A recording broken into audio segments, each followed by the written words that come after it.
ಜರ್ಕಿಸ್ತಾ ಇದೆಯಾ, ಜರ್ಕಿಸ್ಬೇಡ, ಆದ್ರೆ ಎನರ್ಜಿ ಇಳಿಬಾರ್ದು ಹಂಗಂತ ಗಮನ ಇಟ್ಕೊಂಡು ಹೋಗ್ಲಿ, ಹಿಂಗೆ ಹೋಗ್ಲಿ, 4 ಪ್ಲೇ ಆಗುತ್ತೆ. Okay right, ರೆಡಿಯಾ?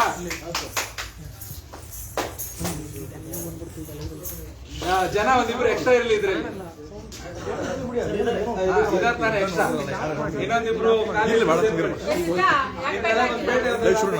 ಬನ್ನಿ ಬನ್ನಿ ಬನ್ನಿ ಬನ್ನಿ ಬನ್ನಿ ಬನ್ನಿ ಬನ್ನಿ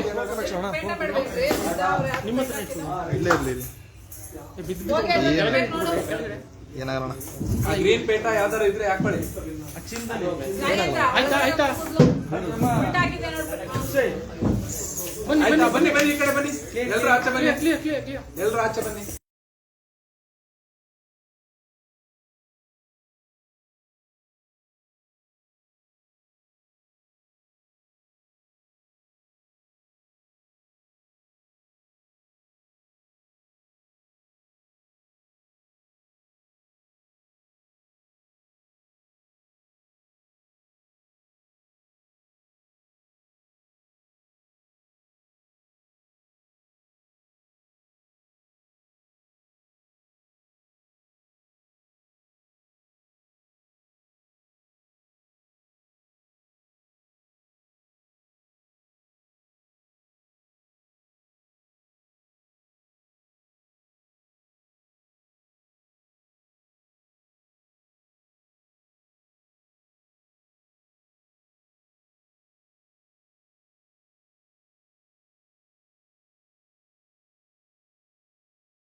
ಇದಾದ್ಮೇಲೆ ಬೆಲ್ ಕೊಡ್ಬೋದು ತಾನೇ ನಾನು.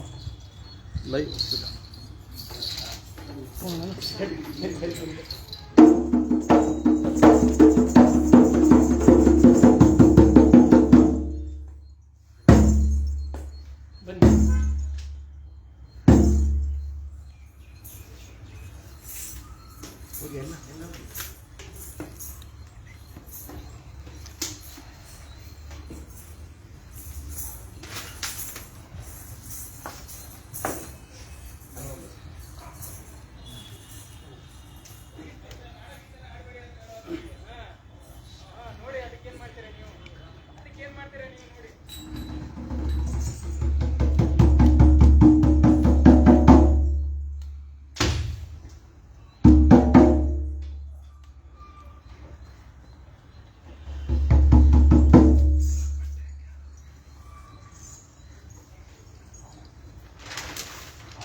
ಹಾಗೂ ಬಂಧು ಮಿತ್ರರೇ, ತಾವೆಲ್ಲರೂ ಗೌರವಪೂರ್ವಕವಾಗಿ ಆಸೀನರಾಗಬೇಕು.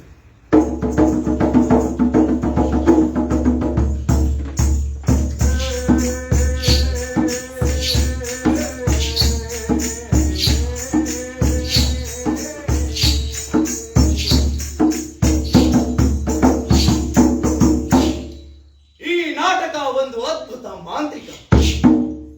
ಬನ್ನಿ ನೋಡಿ, ಪವಾಡ. ಇದು ಕೇವಲ ಕಣ್ಣಿನ ತಂತ್ರವಲ್ಲ. ನಾಟಕ ಕಣ್ಣಿನ ಒಳಗಿನ ಕೊಳೆಯ ಜೊತೆಗೆ ಮನದ ಕೊಳೆಯನ್ನು ತೊಳೆದು ಹಾಕುತ್ತದೆ. ಹೌದೇ? ಹಾಗಾದರೆ ಇದು ನಿಜವಾಗಿಯೂ ಪವಾಡವೇ ಸರಿ? ಹೌದು, ಸುಳ್ಳಲ್ಲ, ಪವಾಡವೇ. ಅಂದರೆ ನಾಟಕ ಮಾಂತ್ರಿಕವಾಗಿದೆ. ನೀವೇನ್ ಹೇಳ್ತಿದ್ದೀರಿ? ನಮ್ಮಂತಹ ಸಾಮಾನ್ಯರಿಗೂ ಅರ್ಥವಾಗುವಂತೆ ಹೇಳಬಾರದೆ? ಹೇಳುತ್ತೇವೆ. ಈ ನಾಟಕದಲ್ಲಿ ತುಂಬಾ ಆಕರ್ಷಣೆ ಇದೆ. ಎಲ್ಲರೂ ಅದನ್ನೇ ಬೇಡುತ್ತಾರೆ. ನನಗೆ ವಿಳಾಸ ಕೊಡಿ, ನನಗೆ ವಿಳಾಸ ಕೊಡಿ, ನನಗೆ ವಿಳಾಸ ಕೊಡಿ ಎಂದು ಬೇಡುತ್ತಾರೆ. ನೀವು ನಂಬುತ್ತೀರಾ ಈ ಕಲ್ಪನೆಯ ಮ್ಯಾಜಿಕ್? ರಂಗಪವಾಡ ಆರಂಭವಾದದ್ದು ನಮ್ಮ ಭಾರತದಲ್ಲಿ. ಹೀಗೆ 2-3 ಸಾವಿರ ವರ್ಷಗಳ ಹಿಂದೆ ಜನಗಳು ಗುಹೆಗಳಲ್ಲಿ ವಾಸಿಸುವಾಗ ಈ ನೆಲದಲ್ಲಿ ನಾಟಕ ಆಡುತ್ತಿದ್ದರು. ನಿಮಗೆ ತಿಳಿದಿದೆ ಈ ನಾಟಕದ ಮೂಲ ಯಾವುದು, ಅದನ್ನು ಏನೆಂದು ಕರೆಯುತ್ತಾರೆ ಎಂದು? ಏನದು? ಯಾವುದದು? ನಾಟ್ಯಶಾಸ್ತ್ರ, ಅಂದರೆ ಪಂಚಮ ವೇದ. ಪಂಚಮವೇದ? ನಾನು 4 ವೇದ ಬಗ್ಗೆ ಕೇಳಿದೆ. ಇದ್ಯಾವುದಿದು 5ನೇ ವೇದ? ನಾನೆಂದು ಕೇಳೇ ಇಲ್ಲ. ಅದಕ್ಕೆ ನಾನು ಹೇಳುವುದು, ನಿಮ್ಮಂತಹ ಅನಾಗರಿಕ ಜನರಿಂದಲೇ ನಮ್ಮ ದೇಶದ ಸಂಸ್ಕೃತಿ ನಾಗರಿಕತೆ ಹಾಳಾಗಿದೆ ಎಂದು. ಸಾಕ್ ಮಾಡಿ ನಿನ್ ಭಾಷಣ. ಮೊದಲು ಪಂಚಮವೇದದ ಬಗ್ಗೆ ಮಾತಾಡಿದ್ರೆ ಹಿಂದೆ ತಲೆ ಹಂಟೆ ಮಾಡ್ಕೊಂಡ್ ಬಂದ. ಹಾ ಸಮಾಧಾನ ಮಾಡ್ಕೋಬೇಕು. ಹಿರಿಯರು ಕೂತ್ಕೋಬೇಕು. ನಾವು ಹೇಳ್ತೇವೆ, ಸಮಾಧಾನ ಮಾಡ್ಕೊಳ್ಳಿ, ಕೂತ್ಕೊಳ್ಳಿ. ಈ ಭಾರತದ ತಕ್ಷಶಿಲಾದಲ್ಲಿ ಗಣಿತ, ವಿಜ್ಞಾನ, ವೈದ್ಯಕೀಯ ಶಾಸ್ತ್ರ, ಖಗೋಳಶಾಸ್ತ್ರ, ಜ್ಯೋತಿಷ್ಯ ಶಾಸ್ತ್ರ ಎಲ್ಲವನ್ನು ಬಲ್ಲವರಾಗಿದ್ದರು. ಈ ದೇಶದ ಜನ 0 ಜಗತ್ತಿಗೆ ಕೊಟ್ಟಿದ್ದಾರೆ. ಭೂಮಿ, ಸೂರ್ಯ, ಚಂದ್ರ, ನವಗ್ರಹಗಳು, ಆಕಾಶಕಾಯಗಳ ಬಗ್ಗೆ ಅಧ್ಯಯನ ಮಾಡಿ ಇನ್ನು ಏನೆಲ್ಲ ಕೊಡುಗೆಗಳನ್ನು ನಮ್ಮ ದೇಶ ಜಗತ್ತಿಗೆ ನೀಡಿದೆ. ಸಮಾಜವನ್ನು ಬಲಪಡಿಸಲು ಮತ್ತು ಅಭಿವೃದ್ಧಿಪಡಿಸಲು ಜನರು ಸಂಘಟನೆಯಲ್ಲಿ ತೊಡಗಿದರು.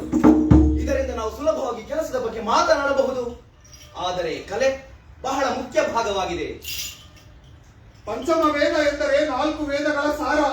ಸಂಗೀತ, ಸಾಹಿತ್ಯ, ನೃತ್ಯ ಮತ್ತು ಸತ್ವ ಎಲ್ಲವನ್ನು ಸೇರಿಸಿ ನಾಟ್ಯಶಾಸ್ತ್ರವನ್ನು ಬರೆಯಲಾಗಿದೆ. ಆದ್ದರಿಂದಲೇ ಇದನ್ನು ಪಂಚಮ ವೇದ ಎಂದು ಬರೆಯಲಾಗಿದೆ. ಇದರಿಂದ ಜನರು ಜ್ಞಾನ ಪಡೆಯುತ್ತಾರೆ, ಸಂತೋಷವನ್ನು ಪಡೆಯುತ್ತಾರೆ. ಸಮಾಜಕ್ಕೆ ನಾಟಕದ ಕೊಡುಗೆ ಅಪಾರ. ಅದರಿಂದ ನಮ್ಮ ಸಮಾಜ ಬೆಳೆದಿದೆ, ಅದು ನಿರಂತರವಾಗಿ ಉಳಿದಿದೆ. ಈ ಪಂಚಮ ವೇದವನ್ನು ಬರೆದವರು ಯಾರು? ಭರತ ಮುನಿ ಎಂಬ ಮಹಾನುಷಿ ಇದನ್ನು ಬರೆದವರು. ಭರತ ಮುನಿಯ? ಅಯ್ಯೋ ನಿಲ್ಸಯ್ಯ, ನಾನು ಇದನ್ನು ನಂಬುವುದೇ ಇಲ್ಲ. ಹೀಗೆ ಯಾಕೆ? ಎಷ್ಟೋ ಜನ ಇದನ್ನು ನಂಬಲಿಲ್ಲ. ಯಾಕೆಂದರೆ ಇಂಥ ಒಳ್ಳೆ ಕೆಲಸಗಳನ್ನು ಅನಾಗರಿಕ ಜನರಿಂದ ಹೇಗೆ ಮಾಡಲು ಸಾಧ್ಯ ಅಂತ. ಹೌದು, ಅದು ಹೇಗೆ ಸಾಧ್ಯ? ನಾನು ಹೇಳ್ತೇನೆ. ನಮ್ಮ ದೇಶದ ಜನ ಒಂದು ಎಷ್ಟು ನಾಗರಿಕರಾಗಿದ್ದರು ಎಂದರೆ ಭೂಮಿಯ ಒಳಗಡೆ ಕುಡಿಯುವ ನೀರಿನ ಕೊಳವೆಗಳನ್ನು ಹಾಕಿದ್ದರು. ಸಂಘಟನೆಯಿಂದ ನಿಂತು ಕಾರ್ಯಯೋಜನೆಗಳನ್ನು ಮಾಡುತ್ತಿದ್ದರು. ನಮ್ಮ ಭಾರತದ ತಕ್ಷಶಿಲಾದಲ್ಲಿ ಸಾಕ್ಷರರು, ವಿದ್ಯಾವಂತರು ತುಂಬಿದ್ದರು. ಬೋಧಿಸುವ ಜ್ಞಾನ ದೇಗುಲ ವಿಕ್ರಮಶಿಲಾ ವಿಶ್ವವಿದ್ಯಾಲಯ ಅಲ್ಲಿತ್ತು. ಅಷ್ಟೇ ಏಕೆ, ಅಂತಹ ವಿದ್ವತ್ಪೂರ್ಣ ವಿಶ್ವವಿದ್ಯಾಲಯ ಇದ್ದುದು ನಮ್ಮ ಭಾರತದಲ್ಲಿ ಮಾತ್ರವೇ. ಓಹೋ, ನಮ್ಮನ್ನು ಚಿನ್ನದಷ್ಟೊಂದು ಹೇಳ್ತಿದ್ದರು ಎಂದು ಈಗ ನನಗೆ ಅರ್ಥವಾಯಿತು. ನಾವು ಜ್ಞಾನದಲ್ಲಿ, ವಿಜ್ಞಾನದಲ್ಲಿ ಶ್ರೀಮಂತರಾಗಿದ್ದೆವು. ನಮ್ಮ ವಿಶ್ವವಿದ್ಯಾಲಯದಲ್ಲಿ ಕಲಿಯಲು ಜನರು ದೇಶ ವಿದೇಶಗಳಿಂದ ಬರುತ್ತಿದ್ದರು. ಹಾಗಾದರೆ ನಮ್ಮ ಒಳಗಿನ ಭೌತಿಕ ದಿವಾಳಿತನ ಯಾವಾಗ ಆರಂಭವಾಯಿತು? ಅದು ಸುಮಾರು 400-500 ವರ್ಷಗಳ ಹಿಂದೆ. ಅದೇಗೆ? ಸಮಗ್ರ ಚಿಂತನೆಯ ಕೊರತೆಯಿಂದಾಗಿ. ಹಾಗಾದರೆ ಸಾಮಾಜಿಕ ಅನಿಷ್ಟಗಳಿಂದ ಅಂತಹ ಉತ್ತಮ ಸ್ಥಾನವನ್ನು ನಾವು ಕಳೆದುಕೊಂಡೇವೆ. ಹೌದು, ಖಂಡಿತವಾಗಿ. ಹಾಗಾದರೆ ನಮ್ಮೊಳಗಿನ ದುಶ್ಚಟಗಳನ್ನು ಕಳೆದುಕೊಳ್ಳುವುದು ಹೇಗೆ? ಸೋಮಾರಿತನ, ಅಮಲು, ಅಹಂಭಾವ, ವ್ಯಸನಗಳಲ್ಲಿ ಮುಳುಗುವುದು, ಅಸ್ಪೃಶ್ಯತೆ, ಭೇದ ಭಾವ, ಜಾತೀಯತೆ. ಅಂದರೆ ನಮ್ಮೊಳಗಿನ ಅಹಂ ತೊರೆದು ಇತರರನ್ನು ಸಮಭಾವದಿಂದ ಕಂಡರೆ ನಾವು ಮತ್ತೆ ಆ ಸ್ಥಾನ ಪಡೆಯಬಹುದು. ಖಂಡಿತವಾಗಿ ಪ್ರತಿಯೊಬ್ಬ ವ್ಯಕ್ತಿಯು ಹೀಗೆ ಪಣ ತೊಡಬೇಕು. ದುಶ್ಚಟಗಳ ನಿವಾರಣೆಗೆ ಸಂಕಲ್ಪ ಮಾಡಬೇಕು.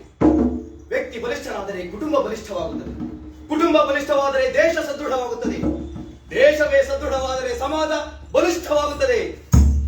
ದೇಶದ ಏಳಿಗೆಗೆ ಪ್ರತಿ ಕುಟುಂಬದಿಂದಲೂ ನಮ್ಮ ಹಿರಿಯರು ಎಂದೋ ಹೇಳಿದರು, ಒಂದು ಅರ್ಥ ಒಂದು ಕುಟುಂಬ ಎಂದು. ಅಂದರೆ ಇದನ್ನೇ ಸಾವಿರಾರು ವರ್ಷಗಳ ಹಿಂದೆ ಮಹಾ ಉಪನಿಷತ್ನಲ್ಲಿ ಹೇಳಲಾಗಿದೆ. ವಸುದೈವ ಕುಟುಂಬಕಂ ಎಂದರೆ ಈ ಭೂಮಿಯೆಲ್ಲವೂ ಒಂದೇ ಕುಟುಂಬ. ಈಗ ನಾವು ಏನೋ ಒಂದು ಕೇಳಲು ಬಯಸುತ್ತೇವೆ. ಯಾವುದರ ಬಗ್ಗೆ ಏನು ಕೇಳಲು ಬಯಸುತ್ತೀರಿ? ನಾನು ಹೇಳ್ತೀನಿ. ಹಿಂದೆ ಕರೋನಾ ಅವಧಿ ಬಗ್ಗೆ.